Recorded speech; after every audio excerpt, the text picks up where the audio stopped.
I like to move around. I was telling Austin that I learned to teach when I was rounding on the wards.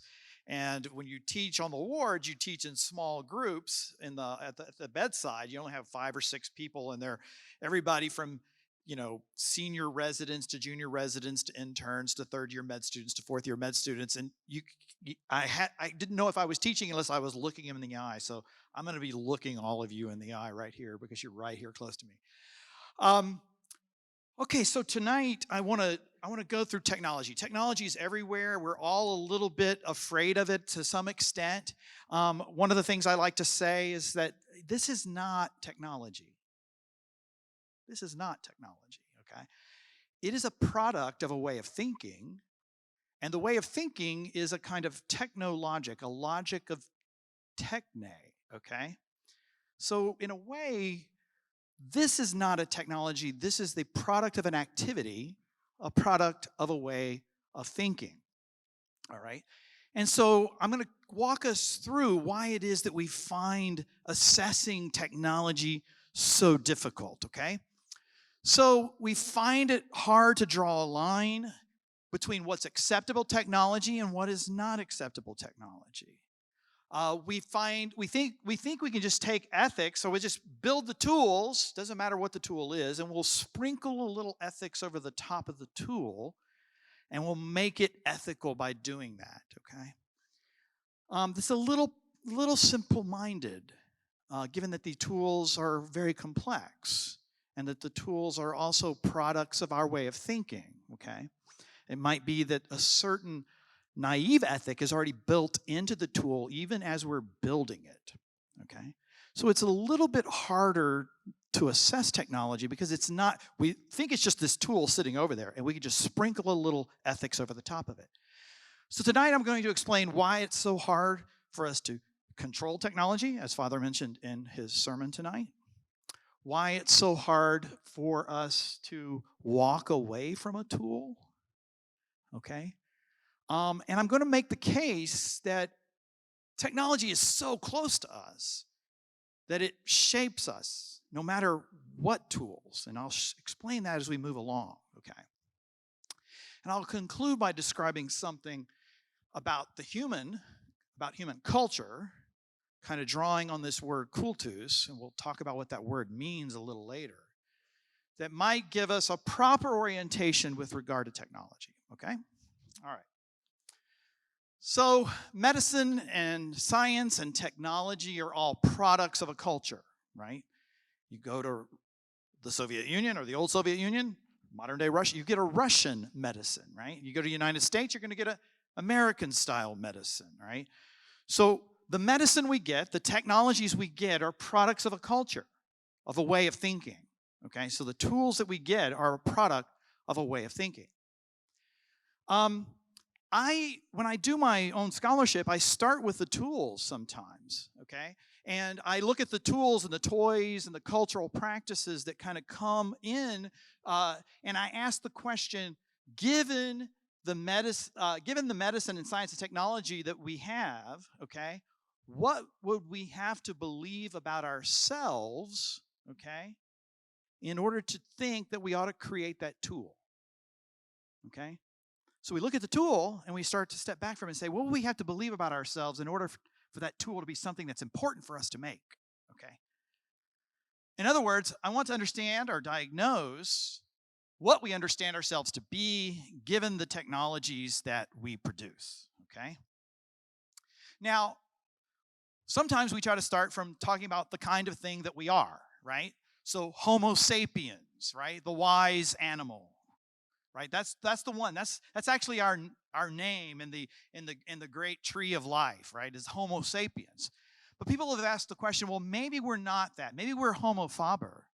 Maybe we're the tool-making animal, or maybe we're the Homo religiosus. And what they usually mean by that is the cultural animal. Okay, or I'm going to say maybe we're the Homo cultus, or the worshiping animal, and we'll get to that in a moment. All right.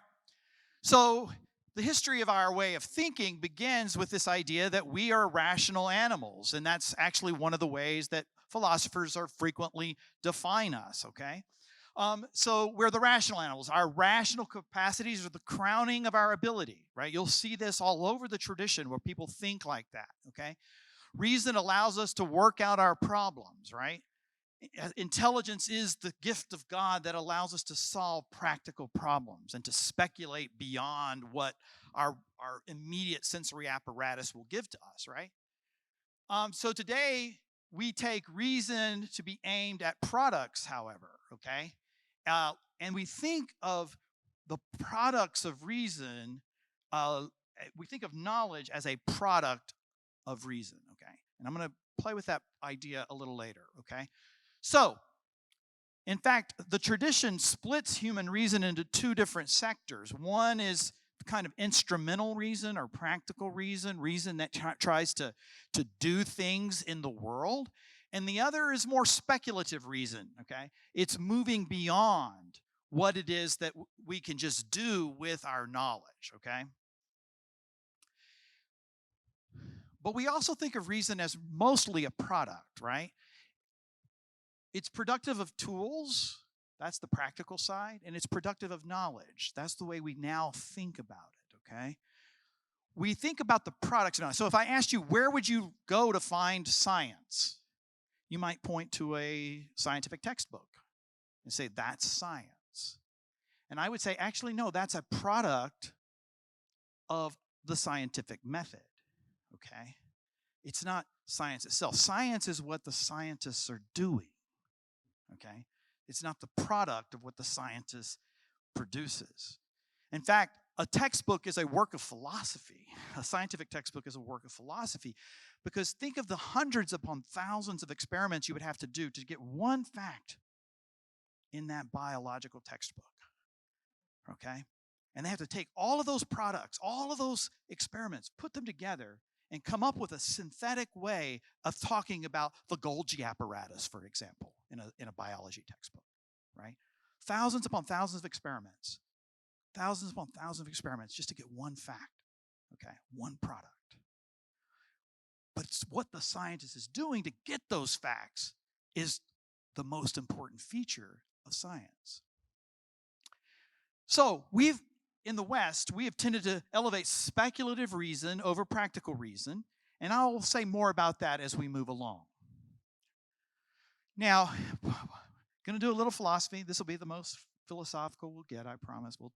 Anytime you mention Plato or Aristotle, people get a little antsy. They may remember something from, Philosophy 101, but we're going to do a little philosophy here because Plato, in a way, sets us off in our way of thinking about science. And I say here that he sets our epistemological understanding of technology. And what I mean, the word epistemology just means knowledge, okay? So he set us off on a trajectory for how we know things, and he separated the knowing of things from techne. Techne is another kind of knowing for Plato, but techne is a practical kind of knowing. And he said, what Plato says is that kind of knowing is what the sophists do. What true philosophers do is we know the truth. The sophists, they're trying to trick you with techniques. So right there, Plato sets us off in a certain way of thinking about technology that says that technology is purely instrumental and that truth is non-instrumental. Okay? Aristotle sets us off on a different trajectory. Now, we're going to do a little more philosophy. So epistemology is about knowing things. Aristotle sets us on the ontological distinction between technology and natural occurring beings, okay? So he says that natural beings have their own principle of motion within themselves, okay? So a living thing's principle of motion does not require anything from the outside in order to be alive. That's not quite true. You need food, right? Okay, so maybe Aristotle's a little on shaky ground there. But he's saying there's a principle of motion there that's in the natural being. Okay? But he says artificial beings have their principle of motion external to them, and they're put up on them. Okay? But what happens when our tools start to think, if they're thinking, right? What happens when they start to teach us to do things? Who's in control? Is the principle of motion for us, the natural being, now the tool? Right? So we're gonna play with this idea a little bit more as we move along. All right. Some Homo sapiens, all right. We're not the only tool, though. Is that distinction between natural beings and artificial beings, is that true? Right? Because there are animals out there that use tools. Birds build nests, and they use rocks as tools to open seeds. Okay? Dolphins actually go and find sponges at the bottom of the ocean, the living organism sponge, and they'll find a way to keep it on their snout as they forage in rocky bay areas, okay, to protect their snout, okay? You've seen an octopus. An octopus will be under the at the bottom on the floor of the ocean, and they'll just pull shells in all of its arms and tentacles and just cover itself with it. It looks like a rock when it does that. It's using tools. Spiders produce tools from their own bodies. So natural things produce tools from their own bodies. Okay, that's kind of interesting, right? And it turns out that the spider, we think of the spider's tool, the web, as the thing that's going to capture these organisms, and we think of it as a tool of action, okay? But it's also, for the spider, a tool of perception. And evolutionarily speaking, the spider used the web not to capture prey, but it used the web as a vibratory sense apparatus, because spiders have exquisite vibratory senses. And the web allows them to reach further into the world so they can feel what's going on around them. And spiders are really intelligent about it. They can distinguish between food, a grasshopper, a bee, a butterfly, a human walking by, a leaf floating in it. They can distinguish it based on the vibratory patterns. It's a tool of perception, and it's a tool of knowing for the kind of thing that a spider needs to know. Okay? The human, too, produces tools. I'm using language as a tool to communicate something to you right now, right? The voice box itself is a tool. In fact, the voice box has to lower, evolutionarily speaking, from other hominids, the voice box has to lower itself down into the neck in order to kind of separate the swallowing apparatus from the breathing apparatus, so that you can actually then evocate, to make sound. It's a tool that is our body that kind of gives us the vocative potential, okay? So human language itself is a kind of tool that I'm using to communicate ideas to you right now. And it's a tool that was used if you were on one side of the river and I was on the other side, and I was on a higher plane and I could see that there's a tiger coming. I could just say tiger, and you would know to run and hide because there's a tiger over there, right? It's a tool that allows us to live together. All right.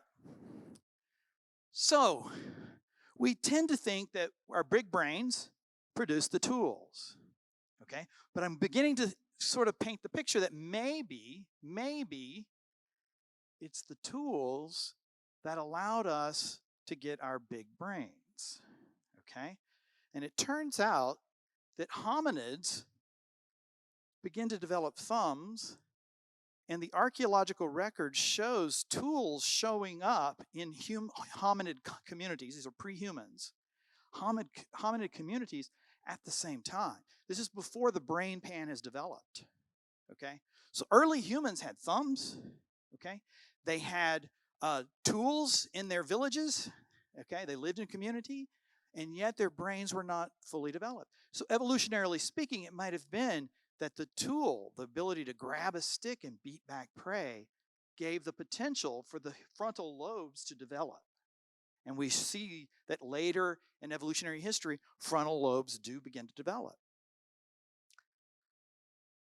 So maybe we've got it a little bit backwards. Maybe we have to start thinking about, maybe we are the tool-making animal, Homo faber, okay? Now, there's a thinker I read a lot. He's not easy to read. He's terrible to read. He's hard to read. Rumor has it that he would dictate his books as he was driving somewhere and never go back and edit them. And boy, it sure feels that way. But he's brilliant, okay? And he has this one saying that I think makes a lot of sense. Life evolves by means other than life, okay? And what he means by that is that because we have a tool, we're able to survive and evolve because we have a certain kind of tool. Okay? And that seems to be the case. He talks about three kinds of inheritances. One he calls the genetic inheritance. And the genetic inheritance is memory of the past that's ensconced in your genes. It's your memory of your parents' bodily constitutions. Okay? Kind of jumbled together, of course. You've got your fathers and your mothers, right?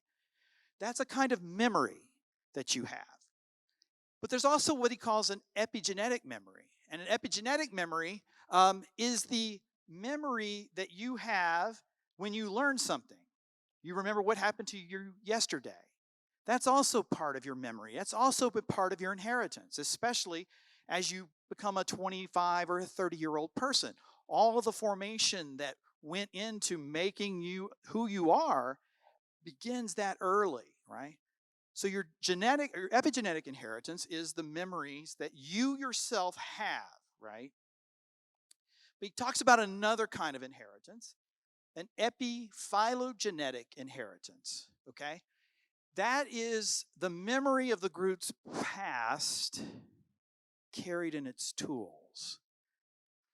So what is an epiphylogenetic memory? It's a book, right? We only know of Aristotle because he put it in a book, a tool. That's the only way we could get Aristotle, all right? That's the only way we could get Plato. Now, there are books that predate Aristotle and Plato, but even predating Aristotle and Plato are other things.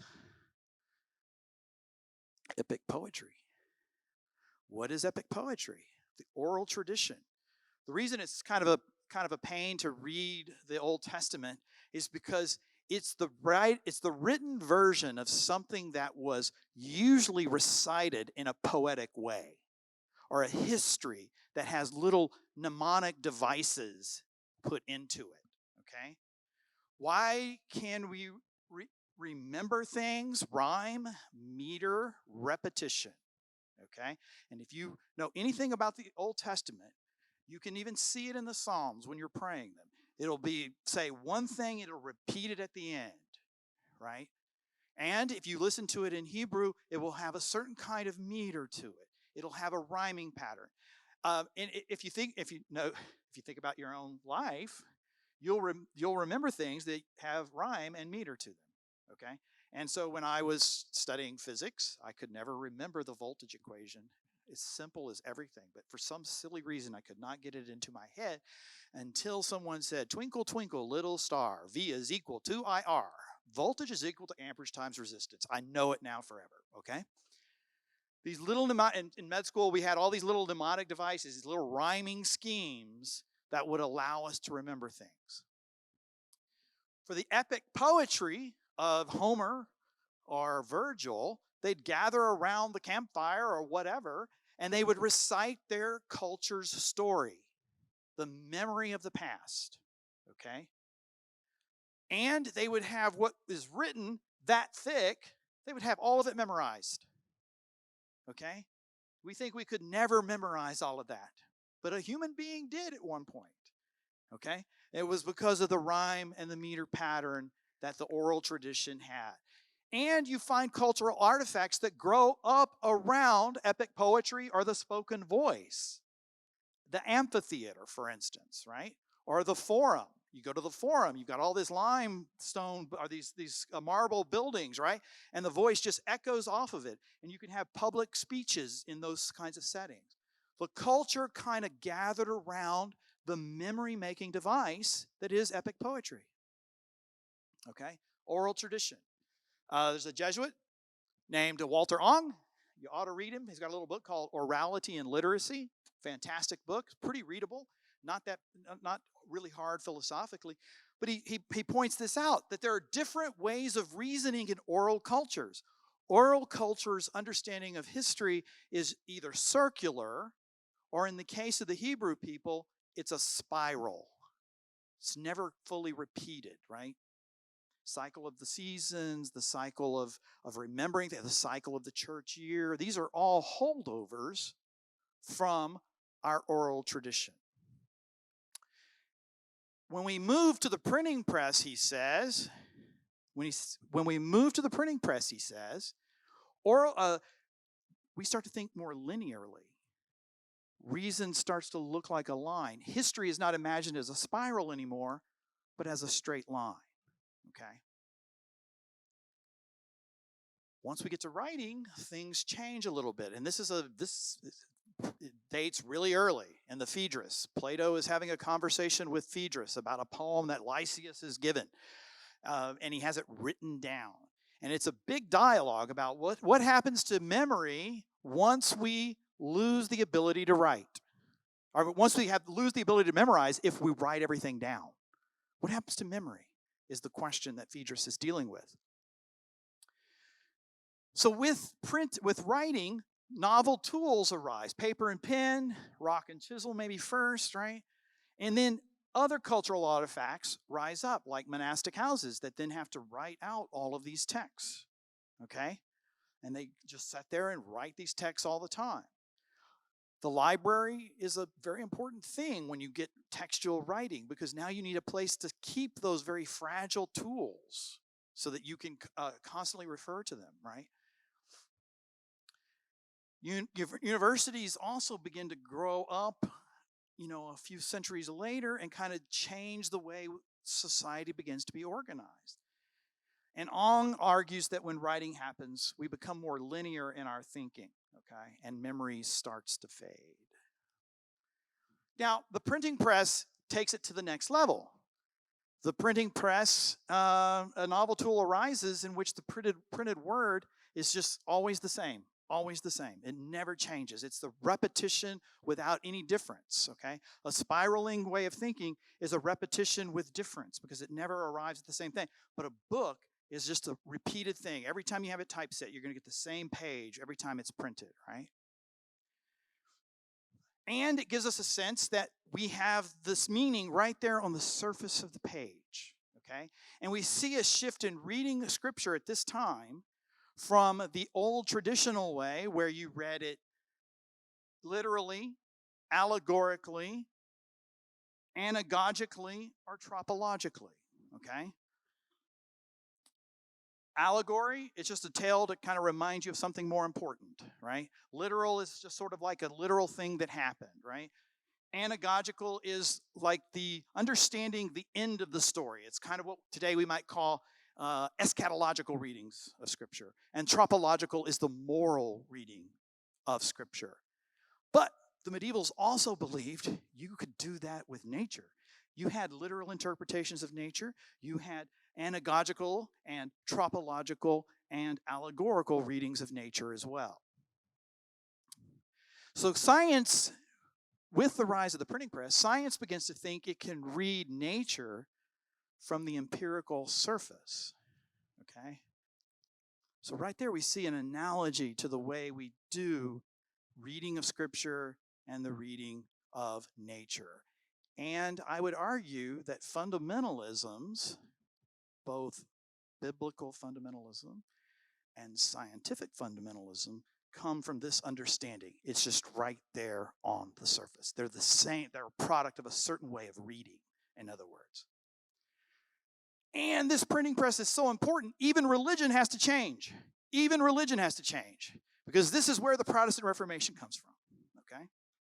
So the idea is that, oh my goodness, the machine, this printing press, disrupted a certain medieval culture that was gathered around monastic houses, that preserved the identity of a culture, that got repeated through the church, all right? And now it becomes a venue of the university. Knowledge is now moved out of the monastic houses and more firmly placed into the artifact, the tool that is the modern university. All right. So, what happens now to us with this novel technology? Just like the printing press disrupted culture, will ChatGPT disrupt our culture? Just like the printing press started to change the way we think, will ChatGPT or these large language models, will they change the way we think? Will they change our memory? Will they change the way we think about rationality? Right? Will they change us to imagine ourselves as being kind of like the machine? On this view, human reason then is a product of a cultural evolution, right? And there are certain ways of reasoning are also kind of episodic in time. Whereas you had the epic or oral traditions way of thinking, you had the written manuscript way of thinking, and now then you had the printing press way of thinking, and now we have these devices that supposedly can think for us. So in other words, these cultural artifacts are giving birth to a different form of life, not different life, but a different way that we live our lives and the meanings that our lives take on, okay? So life then evolves by means other than life. All right. Now, there have been other people who've said, okay, if we are the technological animal, that means we are the cultural animal, and so maybe we're the Homo religiosus, or this essentially just means we are products of a culture. And I think that's certainly true. But something happens in the way, especially in the early modern period, the way the terms religio and secular come into being, okay? I'm taking too much time. I'm going to skip the Eliade for now, and we're just going to keep moving, okay? All right. Religion we think of as a thing now, or a space, or a body of knowledge. And it's different from the ancient word, or the Latin word, religio. And I bet there's only one person in the audience who knows what that word really means. Yes. To bind. Yeah. Educated person back there. Absolutely. To bind. It means to bind across spaces. Okay? A religio is a symbolic practice. If you were up here and I reached out my hand to shake your hand, you would automatically reach out and shake my hand. It is a symbolic bond between us that says we're okay. Now, we don't think of these rituals as anything more than just this kind of nicety. But if I reach out my hand to Father, and Father does not reach out to take my hand, it tells me that community is broken between us, right? It symbolically, the fact that he symbolically shakes my hand, it says symbolically to me, we're okay. But if he doesn't, it symbolically says community has been ruptured. Shaking hands is just an everyday religio, okay? If you ask Thomas Aquinas, what's your religio? He would have said, I pray 7 times a day, and I say Mass once a day. It's the habits. It's the activity. Religio is a verb. I bind is what it means, okay? It's a verb. It's an activity, not a body of knowledge, not a product. Secular. We also think of science as a body of knowledge, a noun. And it's different from saeculum, okay? Now, do you know what saeculum means? And anybody who's prayed the Mass will hear it because you pray in saeculus saeculorum, unto the ages of ages, okay, forever and ever. It's a temporal metaphor. For us, the secular is the public space. We've transformed it from a temporal idea to a spatial idea, okay? But it comes from an Indo-European word that they've kind of reconstructed, and it's sha'ai. And sha'ai also means, it's a verb, to bind. But it's a temporal binding across time that we find our binding, okay? So when you're praying in saeculus saeculorum, you're connecting yourself to the past, those who have gone on before you, and you're saying it in relation to the future. It's a temporal bond that the Mass itself has. Is a tool that keeps us bound together across space, religio, and across time, saeculum. So, religion and secular spaces, as we mean it today, they're twins. This is William Cavanaugh. Somebody may have read his books. He's a theologian here in Chicago at DePaul. And Cavanaugh says, look, the religious space and the secular space are twins born of the nation state. It's a modern invention. And then we take those terms. It's a tool of governance. And that's a long story. It's a really interesting story, but we don't have time to talk about that. All right. So it literally means to bond together. Shaking hands, the Japanese tea ceremony, right? The Japanese tea ceremony is there, and you go through this elaborate ceremony to prove to the person that you're making their tea and you're not going to poison them, okay? Shaking hands. These are little everyday ceremonies that we go through. We don't think of them as ceremonies, but they are ceremonies, okay? The Eucharist enacts a different kind of bond as a religio, right? It's no longer just the bond amongst ourselves, but it reaches across to the divine. Saeculum, a unit of time, in saecula saeculorum, unto the ages of ages, right? It's like, as I already pointed all of this out, okay? So these point to activities rather than products of activities. So culture, as we mean it today, has become a product, a noun. But our word cultus, or culture, derives from the Latin word cultus, which means to worship. Okay? Cultus, to worship, culture. It's what binds us together. All right? So cultus, worship, is this non-instrumental thing, right? It's instrumental and it binds us together, but it's directed outside of itself, at the source of its being, of our being, right? And it points to meaning in life. So the activity of worship. Father just said this, and you hear it every Sunday. Blessed are you, Lord God of all creation. Through your goodness we have this bread to offer, fruit of the field, work of human hands. It will become for us the bread of life. Right there. Fruit of the field, fruit of the vine, nature, work of human hands, culture. Because you take nature, you turn it into bread. You take nature, grapes, you turn it into wine, and it will become something else, our spiritual drink, our spiritual food. Okay? So in a way then, this is a technology. Okay? It's a technology that binds us together. It binds us together in the community of people who are saying the prayers as Father is leading us, right? It's using vessels, right? It's using tools, patens, and chalices, and they're decked out in tools that symbolically represent certain aspects of the office that they hold, right?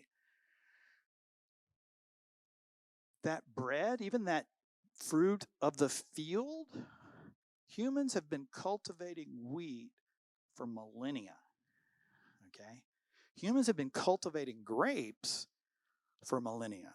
So even nature in the prayers is already graced because we have a gift that we can transform, and we've been transforming it as human animals for millennia. Okay? So maybe we are the homo cultus, the worshiping animal, and that maybe it's so close, these technologies are so close to us, it's hard for us to see them that way.